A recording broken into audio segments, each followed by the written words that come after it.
오늘은 안녕하세요. 네, 조조쌤 수학이죠. 네. 근과 계수와의 관계에 대해서 한번 설명을 해드릴게요. 근과 계수와의 관계. 이게 아마 이 말을 모르셔가지고 근과 계수와의 관계를 요것에 대해서 일단 설명을 해드리겠습니다. 일단 뭐 질문자님께서 문제를 보니까 질문은 이런 게 질문이었어요. 그죠? 따라서 모든 실수 x의 값의 곱은 근과 계수의 관계에 의해서 뭐 이렇게 나왔어요. 그죠? 근데 이게 무슨 말인지를 몰라가지고 질문을 하신 것 같아요. 근과 계수와의 관계가 뭔 소리냐? 이거에 대해서 일단 아셔야 될 것 같아요. 그래서 요거에 대해서 저랑 함께 살펴보도록 하겠습니다. 자, 근과 계수와의 관계가 뭐냐? 말 그대로 근. 근이 뭡니까? 근. 2차 방정식의 근이 예를 들어서 x제곱 빼기 뭐 x 빼기 2는 0입니다. 근이라는 건 뭐죠? 2차 방정식에서 근이라는 건요. 그죠? 이 방정식이 참이 되게 하는 그 x 값을 근이라고 하는 거잖아요. 그죠? 그래서 이거 어떻게 합니까? 인수분해하죠. 1, 2 빼기. 그래서 x는 2 또는 마이너스 1이 근이 되겠죠. 그죠? 그럼 개수라는 건 뭔 소리입니까? 라고 할 거예요. 개수가 뭡니까? 개수라는 건 뭐죠? 2차 항의 개수는 얼마? 1이죠. 그죠? 2차 x제곱의 개수는 1이다. 그쵸? 그럼 x의 개수는요? x의 개수는 뭘까요? x의 개수는 여기 앞에 붙어있는 마이너스 1이 되겠죠. 이게 개수라는 거죠. 아마 이것까지는 잘 알고 계실 것 같아요. 근이 뭔지, 개수가 뭔지는 아마 잘 아실 겁니다. 그러면 근데 이제 문제집에서나 책에서 보면 근과 계수와의 관계 이게 어디다 써먹냐 그리고 무엇인지를 한번 저와 함께 살펴보시겠습니다. 방금 예를 들었던 녀석으로 한번 볼까요? x제곱 빼기 x 빼기 2는 0이라는 친구로 한번 보겠습니다. 자, 이 녀석의 근은 당연히 아까 말했죠? 아까 말했듯이 뭐였죠? 아까 말했듯이 2랑 마이너스 1이에요. 그죠? 2랑 마이너스 1이 근이에요. 개수는 뭔지 아시죠? 개수는 뭔지 아실 거. 그러면 이제 근과 계수의 관계가 무슨 소리냐? 여러분이 근을 뭔지 모른다고 가정합시다. 이 근이 뭔지 몰라. 근데 개수를 이용해서 이 근의 합과 이 근의 곱을 알 수 있다는 겁니다. 이 근의 두 근이죠. 두 근의 합과 두 근의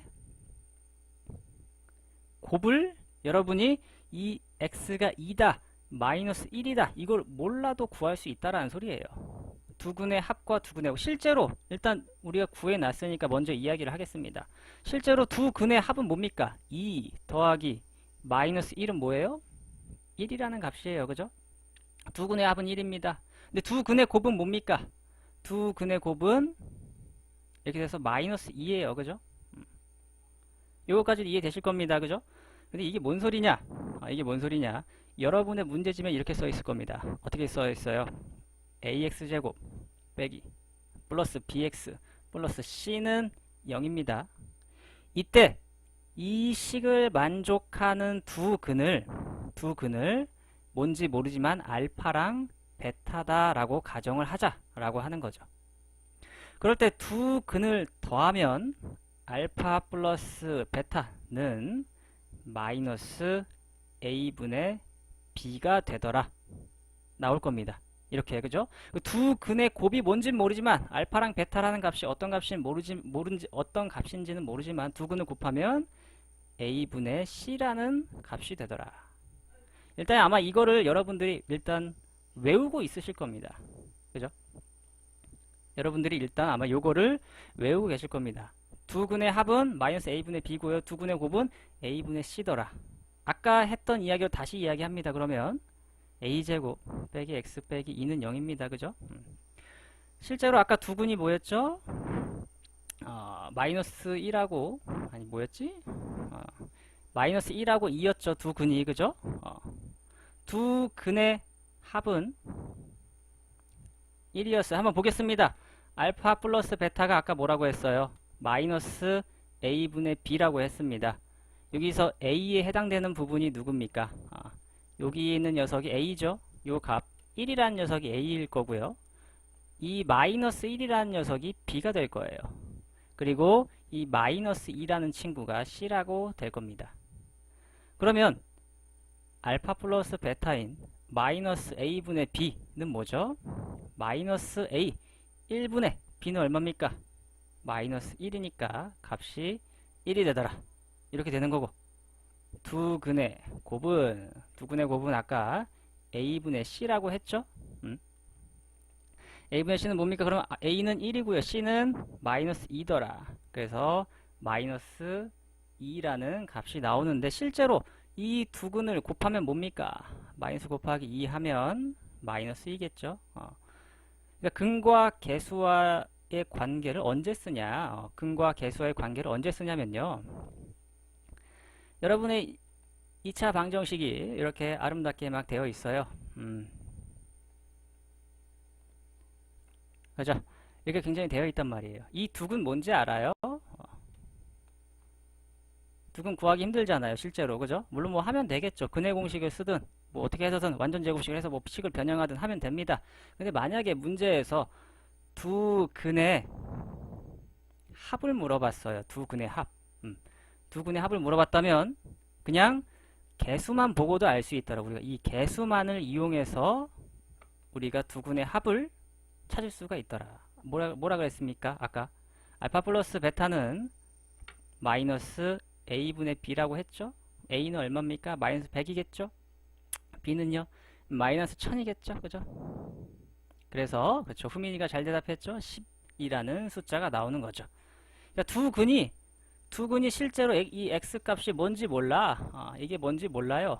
근데 이 두 근의 합과 그리고 곱이라는 거를 이 개수들을 통해서 우리가 알 수 있더라라는 겁니다. 이게 근과 개수와의 관계를 이용한 문제 풀이 방법이었죠. 그렇죠? 그러면 이제 근과 개수의 관계, 이거 증명이 뭐였지? 증명 어떻게 했더라? 왜 이건지 일단 녹화를 계속 해봐야겠다. 이거 증명 어떻게 했더라?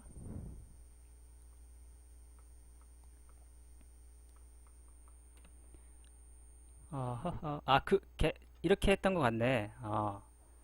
자, 봐봐. 이거 증명도 해줄게요. 왜 근과 계수와의 관계가, 계수와의 관계가 왜 알파 플러스 베타가 마이너스 a분의 b고요.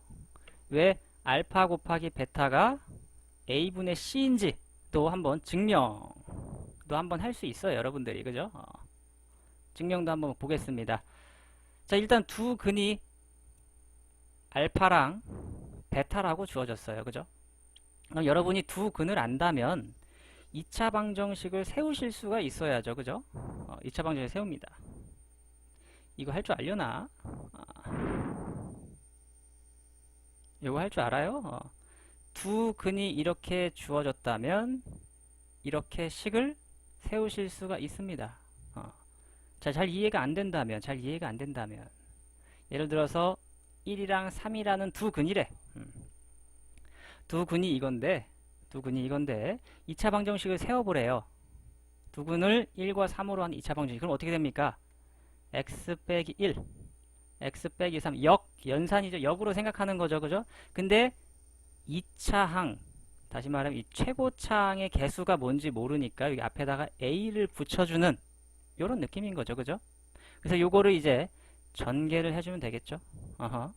아시겠습니까? 그죠? 이런 원리에 의해서 두 근이 알파 베타라면 2차 방정식을 이런 식으로 이제 우리가 잡을 수가 있다라는 겁니다. 아시겠죠? 자, 그럼 이어서 계속 설명을 하죠. 자, 그러면 이제 베타였죠. 그죠? 이걸 전개를 합니다. 전개를 해요. 그럼 뭐가 됩니까? 나는 계산을 잘하니까 x제곱 빼기 알파 플러스 베타의 x 플러스 알파 베타가 됩니다. 이해되십니까? 이렇게 되겠죠? 난 계산을 잘하니까. 여러분들은 시간이 있으면 직접 노트에다 풀면서 직접 해보세요. 아시겠죠? 자, 그리고 나서 이제 a까지 전개를 해줍니다. 칸이 적으니까 다음 장에 쓸게요. 칸이 적으니까, 그죠? 칸이 적으니까 ax제곱 마이너스 a의 알파 플러스 베타의 x 그리고 플러스 a 알파 베타는 0이죠, 그죠? 근데 이거랑 어떤 거랑 비교합니까? 이거랑 어떤 거? 이거랑 요 녀석이랑 이게 뭐다? 이거다라는 거 아닙니까? ax제곱 플러스 bx 플러스 c다라는 거 아닙니까? 그죠? 그죠? 이 두 식이 서로 어때야 됩니까? ax제곱 플러스 bx 플러스 c라는 0. 요 식이 서로 같아야 하더라라는 거죠. 이 두 식이 서로 같아야죠. 그래서 양변을 a로 나눕니다. 이 1번식과 2번식을 a로 나눕니다. a로 나눈다는 말이 어렵다면 양변에 a분의 1을 곱한다 라고 받아들이셔도 되죠. 양변에 a분의 1을 곱합니다. 그럼 1번식은 1'이 되면서 어떻게 될까요? x제곱 빼기 알파 플러스 베타의 x 플러스 알파 베타가 되겠죠. 그죠? 자, 2번식에도 a로 나눕니다. 그럼 x제곱 플러스 a분의 bx 플러스 a분의 c는 0이 되죠. 보이십니까? 그럼 우리가 찾고 있었던 관계가 여기서 찾았어. 근이랑 개수랑 무슨 관계가 있었냐? a분의 b라는 녀석이랑 마이너스 이 개수들이 서로 같아야 되는 거 아닙니까? 그죠? 이 녀석이 서로 같아야 돼. 그러니까 이 식에 의해서 요 식에 의해서 알파 플러스 베타는 마이너스 a분의 b라는 식이 되더라 라는 걸 사람들이 발견해낸 겁니다. 아시겠습니까? 그리고 요것도 서로 같아야겠죠? 그래서 a분의 c, 다시 말하면 두 근의 곱은 a분의 c와 같더라 라고 이야기할 수 있는 거죠. 이게 원리입니다. 여러분들이 무작정 이걸 외울 수도 있어요. 물론 무작정 이거를 외울 수도 있지만 2차 방정식이 ax제곱 플러스 bx 플러스 c입니다 라고 했을 때 두 근을 알파랑 베타라고 잡았을 때 두 근의 합은 마이너스 a분의 b라고 외울 수도 있고요. 두 근의 곱은 a분의 c라고 외울 수도 있는데 이게 왜 그런지는 이 증명 과정을 통해서 여러분들이 아시면 좋더라라는 거죠. 똑같은 과정인 거잖아요. 이 녀석도 ax제곱 플러스 bx 플러스 c라는 녀석도 근이 뭐였습니까? 알파 베타. 근데 나도 지금 증명을 할 때 거꾸로 간 거죠. 단지 두 근이 알파 베타일 것입니다. 그리고 나서 2차 방정식을 세웠습니다. 이렇게 그죠? 2차 방정식을 세워서 전개를 하고 정리를 해서 이 두 녀석이 사실 같아야 되는 거 아닙니까? 1번식과 2번식이 같아야 되는 거죠. 같다 라고 두고 근과 개수와의 관계를 찾아보는 거죠. 아시겠습니까? 그래서 이제 문제풀이에 더해서 증명까지 한번 같이 보셨고요. 이 방송은 이제 이 녹화본은 이제 유튜브에서도 보실 수 있고 또 네이버 카페나 뭐 블로그 조조쌤 수학 치시면 다 나옵니다. 네, 녹화는 여기까지 할게요.